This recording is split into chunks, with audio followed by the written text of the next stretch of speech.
Eu vou começar por um relato que eu fui colher no umbral. Eu já tinha feito alguns relatos quando um mentor me procurou e disse: Alu, é certo que esse seu trabalho de relatos, não é? Tanto as pessoas no plano físico gostam, como muitos que estão aqui no plano espiritual, por saber que a história deles está sendo útil e tal. E eu estou com uma pessoa no umbral exatamente pelo tema traição. E eu gostaria, quem sabe, né, de se fazer uma entrevista. Quem sabe, vamos lá? Ele disse, vamos. E aí combinei, Baltazar organizou a minha ida, né? A gente não vai umbral assim. Baltazar organizou a minha ida, eu fui e me encontrei com um homem. Ele está na idade assim de uns 60 anos, um senhor, né, na idade de uns 60 anos, e ele aceitou falar comigo. Aí ele me perguntou, por que você vai ficar falando para as pessoas o sentimento dos desencarnados sobre traição? Eu disse, porque eu acho que é um tema importante, né? Nós estamos vivendo um momento em planeta Terra onde eu acho importante ter uma voz que se levante e fale um pouco sobre isso, né? Sobre esse tema, sobre as pessoas não assumirem um compromisso com o seu próprio sentimento. Ele fez, foi exatamente o que aconteceu comigo. Né? Foi exatamente o que aconteceu comigo. Eu era uma pessoa muito... O que os outros diziam tinha um peso muito forte sobre mim. Tudo que os outros diziam tinha um peso. Entendeu? Se as pessoas achassem que eu estava vestindo roupa muito antiga, eu saía para comprar roupa nova. Se as pessoas começassem a falar que o azul não combinava comigo, eu mudava de cor. Enfim, eu era uma pessoa extremamente preocupada com a minha imagem. E fazia parte daquele grupo de homens que acreditam, não é? Que subjugando as mulheres sexualmente, ou as fazendo encantadas por nós, ou as fazendo apaixonadas, seduzidas por nós, isso nos dá, diante dos outros homens, um certo valor, um elogio, causamos uma certa inveja, além de facilitar as nossas relações. Então, o meu trabalho era assim, eu era muito cortês com as mulheres, e eu via que aquilo fazia efeito, sabe? Era um tipo, hoje eu vejo que era um tipo de machismo que nem eu via, nem elas. Então, aquilo era entendido como eu era gentil, os outros eram mais grossos, mais sérios, mais... Então, eu era tido como gentil, simpático. Então, eu chegava no escritório no começo da semana, né, eu trazia para o pessoal das datilógrafas, que já está um tempinho lá, né? Tempo que a gente não ouve essa palavra também, datilógrafas. Eu trazia sempre ou um chocolate, um bombom, né, um doce, entendeu? Tinha essa coisa de... Com todo mundo, na minha família, eu era até com minha sogra, com minhas cunhadas, com todo mundo, né? Com todas as mulheres. Eu tinha uma coisa de mostrar para elas o quanto que eu era gentil, o quanto que eu era maravilhoso, o quanto que... Enfim, sedutor. Não é? E aquilo me fazia um bem quando elas falavam, eu sabia, não é, que elas falavam na minha família, minhas primas falavam e tal e tal. E, naturalmente, a minha esposa, óbvio, não gostava de nada disso. Não é? Ela não gostava, ela sentia que isso a diminuía, que isso a fazia diminuir, e ela não tinha a menor ideia de que naquele jeito que eu fazia, eu seduzia tanto as mulheres que tive relações com primas dela, com a irmã dela, entendeu? Com colegas minhas de trabalho. E eu não tinha mesmo assim, a menor responsabilidade com nada, nenhuma responsabilidade com nada. não é? E eu sempre dizia a todas que eu era muito infeliz no casamento, eu inventava mentiras do que com relação à minha esposa, que eu não era feliz, mas que eu não a deixava por causa dos filhos. Não é? Penso que era uma conversa comum para a minha época.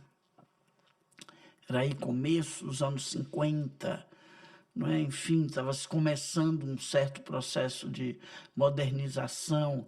A que eu casei, não, a que eu casei nunca havia trabalhado, era realmente conhecida como a do lar, não é? E eu não entendia como minha mulher ficava triste, primeiro porque eu achava que ela não sabia das traições, né? Eu achava que ela só sabia do meu galanteio, da minha sedução. Eu não tinha a menor ideia de que ela sabia e também não prestava muita atenção a ela. Essa é que é a realidade. Essa é que é a realidade. E aí um dia ela começou a adoecer, ela estava com 40 anos, ainda estava jovem. Nós nos casamos muito jovem, nossos filhos já estavam na faixa de 20 anos. Tínhamos 2 filhos e tal. E ela começou assim a adoecer, ficou muito triste, uma doença que trouxe uma tristeza. E ela foi morrendo, morrendo. E como ela morreu em casa, foi feita uma análise, né, de que precisou analisar. E descobriram, né, doses de veneno no corpo dela. E ali eu procurei em casa, como louco, e meu filho disse que via ela tomar aquele, né, era um pozinho, todo dia ela tomava um pouquinho, e meu filho achava que era medicamento. Não tinha rótulo, mas quando nós mandamos ver, era veneno e foi suicídio, né?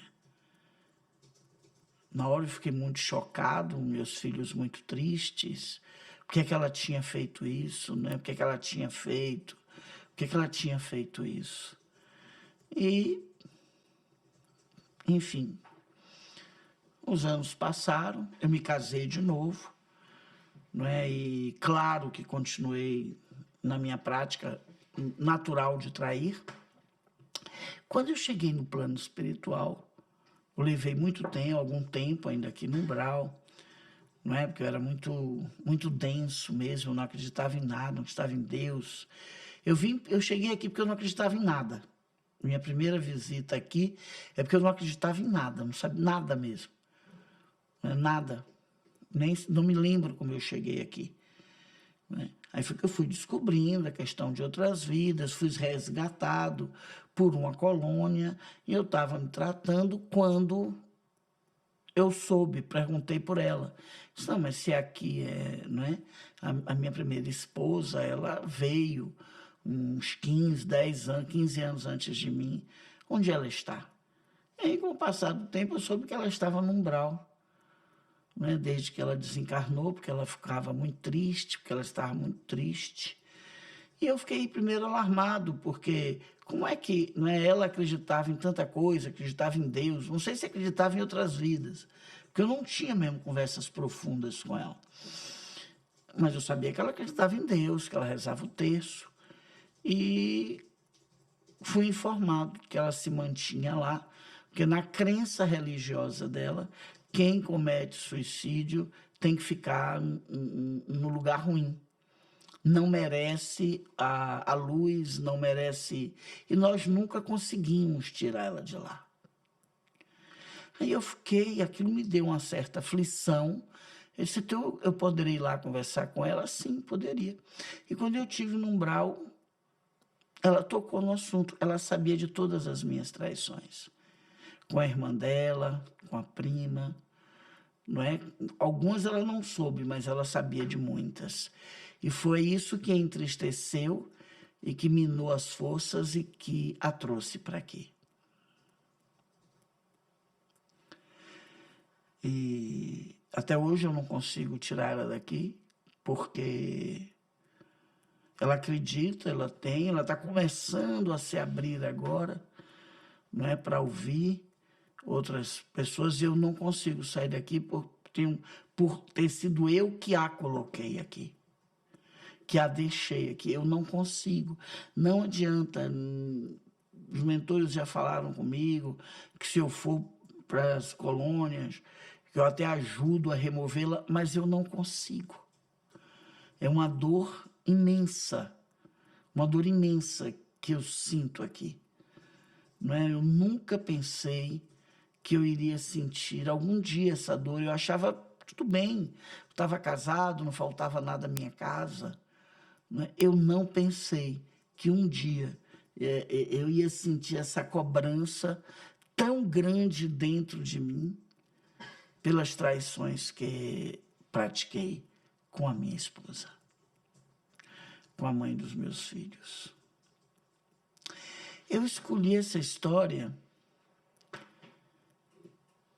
porque eu vejo que quando nós estamos aqui com o corpo de carne, com a lógica, né, com o raciocínio dos valores de planeta Terra, a gente sempre acha justificativa para tudo, né? A gente sempre acha uma justificativa. Ah, se eu fiz isso, foi por aquilo. Ah, se eu não fizesse, outro faria. Ah, todo mundo faz. Enfim, a gente sempre encontra. Não, mas essa pessoa me magoou muito. Não, mas essa pessoa me feriu muito. Para tudo, a gente sempre encontra justificativa. E ver aquele homem ali que tinha todas as justificativas, até essa de, olha, você vai para a colônia que você vai ajudar a sua esposa. Quer dizer, ele tinha todas as outras... E a dor foi muito mais forte, né? A prisão foi muito mais forte de tudo o que ele viveu. E isso mostrou já para mim, de imediato, que o peso de o peso de uma coisa errada, o peso de uma coisa inadequada, vamos usar essa palavra, o peso de uma coisa que a gente faz para o outro, né, que não é bom, é completamente diferente quando estamos encarnados por causa das justificativas. É completamente diferente de quando voltamos para a pátria espiritual. Se no primeiro relato, no caso da mulher que se suicidou, o marido seria um homicida inconsciente, no caso do suicídio dela? Tudo isso é muito polêmico, né, gente? Tudo isso é muito polêmico, não é? Ela é, se não um homicida, mas era um homem que não ligava, né, para a esposa. Ele não... O filho descobriu que de vez em quando ela tomava um remedinho lá, quer dizer, ela foi adoecendo, ele também não se preocupou com isso, né? Não se preocupou, ela ficou ali dentro de casa adoecendo, ele não procurou levar no médico. O médico só acontece na vida dessa mulher quando ela morre, não é? Então há aí sim um descaso, há aí um desinteresse, há aí uma frieza, né, bem forte da parte dele. Você imagina, você está com uma pessoa, você é casado, a pessoa está doente, e você não se preocupa com isso, você está triste, é tristeza, mas está triste por quê? Né? Se alguém está tão triste a ponto de adoecer, porque tem uma razão muito forte para essa tristeza. Então, ele pode sim ser um homicida inconsciente. Ele está lá no umbral, ele não arreda a pele, se sente, assim, ele vestiu uma carapuça da culpa que ele não consegue. Ele fala, eu não consigo raciocinar. Eu não quero trabalhar a minha melhora, eu não mereço. Eu não mereço. Então, ele está lá porque ele acha que não merece, e ela também está lá porque acha que, na religião dela, se você se suicida, você tem que ficar numa espécie de inferno, né? Ela acredita nisso. Então, são duas pessoas também que trazem uma coisa, uma doença parecida. É isso que me chama a atenção. Os dois acham que não merecem alguma coisa. Ela não merece perdão, que ela se suicidou, e a religião diz que não. Suicidas já estão, né? O catolicismo, que se suicida já é para o inferno mesmo e pronto. e ele acha que não merece pelo que causou a ela. Então tem aí uma coisa parecida, né? Tem uma doença parecida esse casal, bem como o segundo casal. Foi isso que me chamou a atenção nesses dois casos. A doença dos dois era a mesma, só que cada um tratou essa doença de uma forma, né?